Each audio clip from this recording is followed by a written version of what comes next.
Hey, where's the rage? Here we are. Woo! Another segment of Where's the Rage. What are we going to talk about today? Guns. You know, someone said to me, George, you need to talk about guns. Guns is a big issue in this country. Well, it is. Hey, I own a gun. All right. Matter of fact, I own two guns. One gun my ex-girlfriend has, that one to protect herself because she lives in a place where I feel it's good. There, in the neighborhood, there's a couple of meth labs. It's a wonderful neighborhood, but you never know when people are stoned. Beware. So we went to a gallery. She learned to use that particular gun.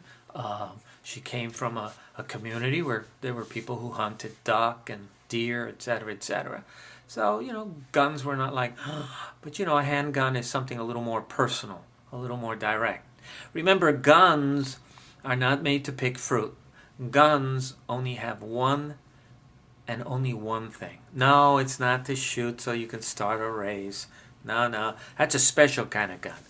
Guns are made to kill people. I've had a gun since my 20s. 3 times. That gun has kept me safe. Didn't have to fire it, but knowing that it was there if it came to that was good to say. So I'm for the amendment that says that you could have a gun. But if guns are so deadly, I mean, we had a little girl with an Uzi. So if I give a 9-year-old, let her take a sip out of my beer or my wine, I could face charges of some sort. But I could give her an Uzi? What happened? If you read the news, the instructor got shot in the head. Something went wrong. It's, where would that go? I don't know. The poor little kid will be traumatized. She actually killed someone at 9 years old. Could you imagine? What's the psychological makeup for her going to be now? I mean, the whole structure of her. Wow. Phew. You don't want to be that 9-year-old. So my whole thing is, I have a gun. If you told me you got to fingerprint me to have that gun, I have no problem with that. If you say you got to take my picture for me to have that gun, I have no problem with that. If you say you're going to take the serial numbers of that gun and put it in a national registry so they know that gun is mine, I have no problem with that. If you say I need to get insurance in case something goes wrong, like what happened to that little girl, or what happens to thousands of people every day where guns go bad, like cars go bad, have insurance? Yeah, I get insurance to have my gun. I have no problem with that.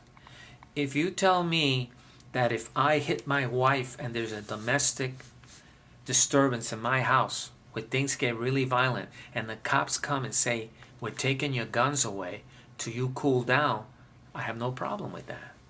But see, the people who push guns in this country, they all got a problem with most of all that. They want to have guns out there that you use in Iraq. These guns that are, that we're talking about militarizing the police. That's crazy. Where do we live? So that's where I stand with guns. You can have a gun, protect yourself, your family. When I go into dangerous parts of towns, I'm carrying my gun, hoping that nothing goes wrong. Many policemen who use a gun, who shoot someone with a gun, a lot of them don't last in the police force more than a year or so. There's something about it when that happens. And especially if you did it and you start thinking back that maybe you didn't have to go there, that'll eat you up. That will make you drink. That will destroy your marriage. That will create problems for you psychologically and emotionally. I could see that. So I don't know. There's this thing with the gun has a status in this country, and it's just killing us. Guns are killing us like crazy. There's no country that is rich, democratic like ours, that supposedly is like kind of a normal place, where there's so much gun violence and gun death and even unnecessary gun. Because, hey, the gangs are having a war. It's the Gambinos with the Bonanos and the Bimbinis and the Binanos. There's a war among them. Sure, there's going to be dead people. Sure, there's going to.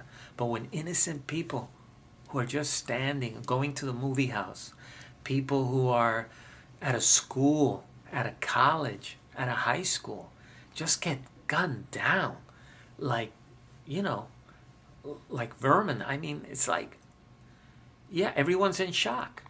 So it seems that our shootings in this country are like bombs in other countries, like the bombs that go out in Israel or out in the Middle East, in Syria, Lebanon.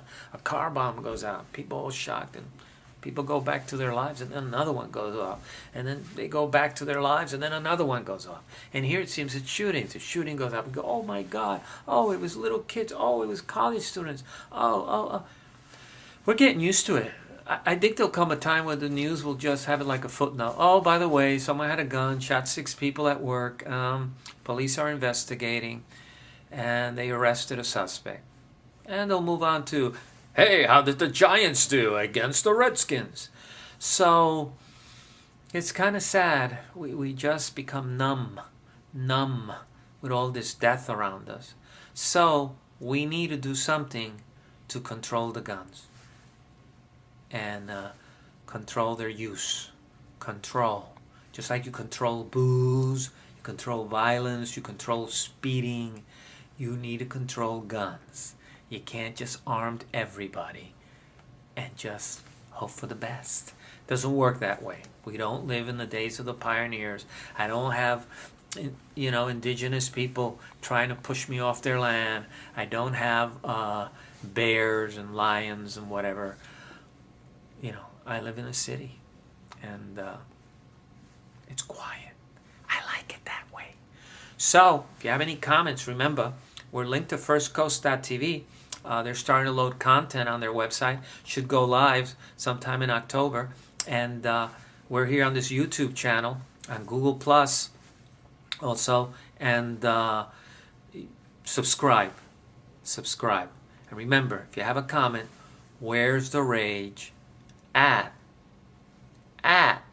firstcoast.tv. Where's the rage? At firstcoast.tv. All right. Have a good one. And listen, be careful with those guns. All right. Take care.